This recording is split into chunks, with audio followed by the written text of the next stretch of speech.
ഇന്നത്തെ ഏറ്റവും പുതിയ സിനിമാ വാർത്തകളിലേക്ക് ഏവർക്കും സ്വാഗതം. ഹോളിവുഡിൽ നിന്നും വളരെ പ്രതീക്ഷകളോടെ ഈ ആഴ്ച തിയേറ്ററുകളിലേക്ക് എത്താനിരിക്കുന്ന സിനിമയാണ് ഫൈനൽ ഡെസ്റ്റിനേഷൻ സീരീസിലെ 6ാമത്തെ ചിത്രമായ ബ്ലഡ് ലൈൻസ്. ചിത്രം ഈ വരുന്ന മെയ് 15-ാം തീയതി മുതൽ വിദേശ രാജ്യങ്ങളിലും 16-ാം തീയതി മുതൽ ഇന്ത്യയിലും റിലീസിനെത്തും. കേരളത്തിന് പുറത്ത് മൾട്ടി ലാംഗ്വേജിൽ സിനിമ റിലീസ് ചെയ്യുന്നുണ്ടെങ്കിലും കേരളത്തിൽ ഇംഗ്ലീഷിലാണ് ബ്ലഡ് ലൈൻസ് എത്തുന്നത്.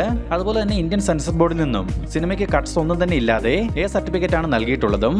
ജോൺ വാട്സന്റെ തിരക്കഥയ്ക്ക് സാക് ലിപ്പോസ്കിയും ആഡം സ്റ്റെയിനും ചേർന്നാണ് ഫൈനൽ ഡെസ്റ്റിനേഷൻ ബ്ലഡ് ലൈൻസിന് സംവിധാനം നിർവഹിച്ചിരിക്കുന്നത്. ഫ്രൈഡേ ഫിലിംസിന്റെ ബാനറിൽ വിജയ് ബാബു നിർമ്മിക്കുന്ന ആട് 3 എന്ന ചിത്രത്തിന്റെ പൂജ ഇന്ന് നടക്കുകയുണ്ടായി. യുവാക്കൾക്കിടയിൽ വലിയൊരു ഫാൻ ബേസ് ഉള്ള സിനിമകളാണ് ആട് 2 എന്നീ സിനിമകൾ. അതുകൊണ്ട് തന്നെ ആട് 3 സിനിമയുടെ അനൗൺസ്മെന്റ് പുറത്തു വന്നത് മുതൽ തന്നെ നിരവധി റൂമറുകൾ സിനിമയുടെ ജോണറുമായി ബന്ധപ്പെട്ട് പുറത്തു വന്നിരുന്നു. പ്രധാനമായും ആട് 3 ഒരു സോംബി ചിത്രമായിരിക്കുമെന്നായിരുന്നു വാർത്തകൾ പ്രചരിച്ചത്. എന്നാൽ ഇപ്പോൾ സംവിധായകൻ മിഥുൻ മാനുവൽ തോമസ് തന്നെ ആട് 3 സോംബി ചിത്രമല്ലെന്നും പകരം ഒരു EPIC fantasy time travel movie ആയിരിക്കുമെന്നും തുറന്നു പറഞ്ഞിട്ടുണ്ട്. മാത്രമല്ല ഫ്രൈഡേ ഫിലിംസ് നിർമ്മിച്ചിട്ടുള്ള സിനിമകളിൽ തന്നെ ഏറ്റവും വലിയ മുതൽ മുടക്കിലാവും ആട് 3 ഒരുങ്ങുകയെന്നും ചിത്രത്തിന്റെ നിർമ്മാതാവായ വിജയ് ബാബു പ്രഖ്യാപിച്ചിട്ടുണ്ട്.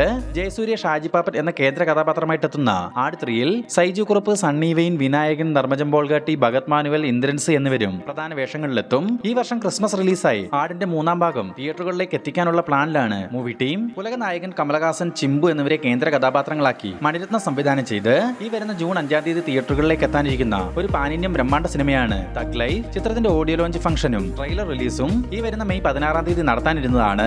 എന്നാൽ അതിർത്തിയിൽ നടക്കുന്ന യുദ്ധവും മറ്റ് പ്രശ്നങ്ങളാലും ഈ പ്രോഗ്രാം പോസ്റ്റ്പോൺ ചെയ്തതായി മൂവി ടീം തന്നെ ഇപ്പോൾ ഒഫീഷ്യലായി കൺഫേം ചെയ്തിട്ടുണ്ട്. മേ ബി ഇന്ന് യുദ്ധം അവസാനിപ്പിച്ചതിനാൽ ഈ ഒരു അപ്ഡേറ്റിൽ മാറ്റം വരാനും സാധ്യതയുണ്ട്. ലാലേട്ടനെ നായകനാക്കി ചെമ്പം വിനോദിന്റെ തിരക്കഥയിൽ ജോഷി സംവിധാനം ചെയ്യാനിരുന്ന സിനിമയായിരുന്നു റംബാൻ. പിന്നീട് പല കാരണങ്ങളാൽ ആ സിനിമ ഉപേക്ഷിച്ചതായി മൂവി ടീം തന്നെ ഒഫീഷ്യലായി കൺഫേം ചെയ്തിരുന്നു. എന്നാൽ ഇപ്പോൾ ചെമ്പം വിനോദ് ലാലേട്ടന് വേണ്ടി പുതിയൊരു സ്ക്രിപ്റ്റ് എഴുതാൻ തുടങ്ങിയതായി അറിയാൻ സാധിച്ചിട്ടുണ്ട്. മാത്രമല്ല 2 പുതുമുഖ സംവിധായകരാവും ഈ ചിത്രം സംവിധാനം ചെയ്യുകയെന്നും പറയപ്പെടുന്നു. ഇന്ന് തമിഴ് സൂപ്പർ താരം ധനുഷ് സിനിമയിലേക്ക് എത്തിയിട്ട് 23 വർഷങ്ങൾ തികഞ്ഞിരിക്കുകയാണ്. ആയതിനാൽ തന്നെ ധനുഷിന്റെ അടുത്ത് റിലീസ് ചെയ്യാനിരിക്കുന്ന കുബേര എന്ന സിനിമയുടെ ഭാഗത്തു നിന്നും ധനുഷിന്റെ ഒരു ക്യാരക്ടർ പോസ്റ്റർ മൂവി ടീം പുറത്തുവിട്ടിട്ടുണ്ട്. ചിത്രത്തിൽ ദേവ എന്ന കഥാപാത്രമായിട്ടാണ് ധനുഷ് എത്തുന്നത്. വരുന്ന ജൂൺ 20-ാം തീയതി തമിഴ്, തെലുങ്ക് ഭാഷകളിൽ കുബേര തിയേറ്ററുകളിലേക്ക് എത്തും. ടൂറിസ്റ്റ് ഫാമിലി എന്ന ബ്ലോക്ക് ബസ്റ്റർ സിനിമയ്ക്ക് ശേഷം ശശികുമാർ നായകനായിട്ടെത്തുന്ന ഏറ്റവും പുതിയ സിനിമയാണ് ഫ്രീഡം. ലിജോ മോൾ ജോസ് നായികയായിട്ടെത്തുന്ന ഈ ചിത്രം സംവിധാനം ചെയ്യുന്നത് സതീഷ് വർമ്മയാണ്. ഈ വരുന്ന ജൂലൈ 10-ാം തീയതി ഫ്രീഡം തിയേറ്ററുകളിലേക്ക് എത്തും. നസ്ലിൻ, ലുക്മാൻ, ഗണപതി തുടങ്ങിയവരെ കേന്ദ്ര കഥാപാത്രങ്ങളാക്കി ഖാലിദ് റഹ്മാൻ സംവിധാനം ചെയ്ത് തിയേറ്ററുകളിൽ ബ്ലോക്ക് ബസ്റ്റർ വിജയം നേടിയ സിനിമയായിരുന്നല്ലോ ആലപ്പുഴ ജിംഖാന. ഇപ്പോൾ ആലപ്പുഴ ജിംഖാനയുടെ OTT റിലീസ് അപ്ഡേറ്റ് പുറത്തു വന്നിട്ടുണ്ട്. ആമസോൺ പ്രൈം വീഡിയോസ് ആണ് ഈ ചിത്രത്തിന്റെ OTT അവകാശങ്ങൾ സ്വന്തമാക്കിയിട്ടുള്ളത്. ഈ വരുന്ന മെയ് 25-ാം തീയതി മുതൽ ആലപ്പുഴ ജിംഖാന OTT-ൽ സ്ട്രീമിംഗ് ആരംഭിക്കും. വിജയ് സേതുപതിയെ കേന്ദ്ര കഥാപാത്രമാക്കി അറുമുഖ കുമാർ സംവിധാനം ചെയ്ത ഏറ്റവും പുതിയ ത്രില്ലർ സിനിമയാണ് എയ്സ്. നിലവിൽ പോസ്റ്റ് പ്രൊഡക്ഷൻ വർക്കുകളെല്ലാം കംപ്ലീറ്റ് ചെയ്ത എയ്സ് ഈ വരുന്ന മെയ് 23-ാം തീയതിയാണ് തിയേറ്ററുകളിലേക്ക് എത്തുക. ഇപ്പോൾ അതിന് മുന്നോടിയായി നാളെ ചിത്രത്തിന്റെ ഒഫീഷ്യൽ ട്രെയിലർ പുറത്തുവിടുമെന്ന് അറിയാൻ സാധിച്ചിട്ടുണ്ട്. GV പ്രകാശ് അടുത്തതായി നായകനായിട്ടെത്തുന്ന ഏറ്റവും പുതിയ സിനിമയുടെ ഫസ്റ്റ് ലുക്ക് പോസ്റ്റർ ഇപ്പോൾ പുറത്തു വന്നിട്ടുണ്ട്. ഇമ്മോർട്ടൽ എന്ന് പേര് നൽകിയിരിക്കുന്ന ഈ ചിത്രം സംവിധാനം ചെയ്യുന്നത് മാരിയപ്പൻ ചിന്ന എന്ന പുതുമുഖ സംവിധായകനാണ്. ടൊവിനോ തോമസ്, സുരാജ് വെഞ്ഞാറമ്മൂട്, പ്രിയംവദ കൃഷ്ണൻ തുടങ്ങിയവരെ കേന്ദ്ര കഥാപാത്രങ്ങളാക്കി അനുരാജ് മനോഹർ സംവിധാനം ചെയ്ത ഒരു ക്രൈം ത്രില്ലർ ഡ്രാമ മൂവിയാണ് നരിവേട്ട. നിലവിൽ തിയേറ്ററുകളിലേക്ക് എത്താനിരിക്കുന്ന നരിവേട്ടയുടെ സെൻസറിംഗ് വർക്കുകൾ ഇപ്പോൾ പൂർത്തിയായിട്ടുണ്ട്. സെൻസർ ബോർഡിൽ നിന്നും US സർട്ടിഫിക്കറ്റ് ആണ് ചിത്രത്തിന് ലഭിച്ചിട്ടുള്ളത്. ഈ വരുന്ന മെയ് 16-ാം തീയതി നരിവേട്ട തിയേറ്ററുകളിലേക്ക് എത്തും. ഡ്രാഗൻ എന്ന സിനിമയുടെ വമ്പൻ വിജയത്തിന് ശേഷം പ്രദീപ് രംഗനാഥൻ നായകനായി നിലവിൽ ചിത്രീകരണം നടന്നുവരുന്ന ഏറ്റവും പുതിയ സിനിമയാണ് ഡ്യൂഡ്. മലയാളി താരം അമിത ബൈജുവാണ് ഈ ചിത്രത്തിൽ നായികയായിട്ട് എത്തുന്നത്.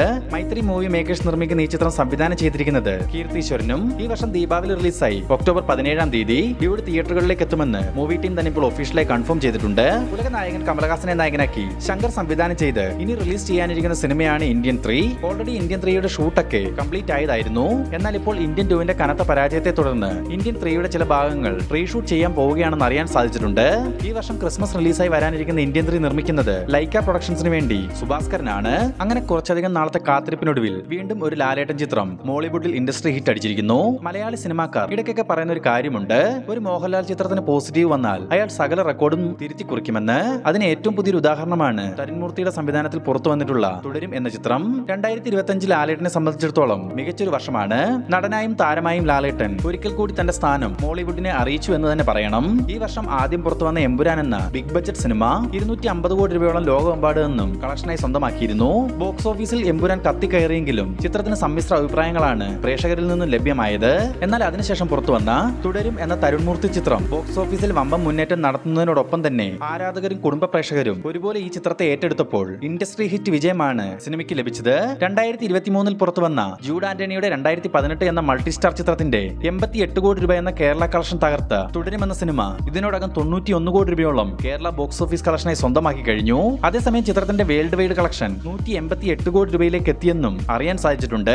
ഈ നേട്ടങ്ങളെല്ലാം തന്നെ തുടരും എന്ന ലാലേട്ടൻ സിനിമ നടത്തിയിരിക്കുന്നത് വെറും 15 ദിവസങ്ങൾ കൊണ്ട് മാത്രമാണ്. മേ ബി ചിത്രത്തിന്റെ ഫൈനൽ റൺ ടൈമിൽ കേരള കളക്ഷൻ 100 കോടിയിലേക്കും വേൾഡ് വൈഡ് കളക്ഷൻ 220 കോടിയിലേക്കും എത്താൻ സാധ്യതയുണ്ട്. അതുകൊണ്ട് തന്നെ ഇനി ഒന്നുകൂടി ഉറപ്പിച്ച് പറയാം, മോളിവുഡിന്റെ ഒരേ ഒരു രാജാവെന്ന്. അപ്പോൾ ഇതുപോലുള്ള ഏറ്റവും പുതിയ സിനിമാ വാർത്തകൾ എത്രയും വേഗത്തിൽ അറിയുവാൻ നമ്മുടെ ഈ ചാനൽ ഇപ്പോൾ തന്നെ സബ്സ്ക്രൈബ് ചെയ്ത് നോക്കുക.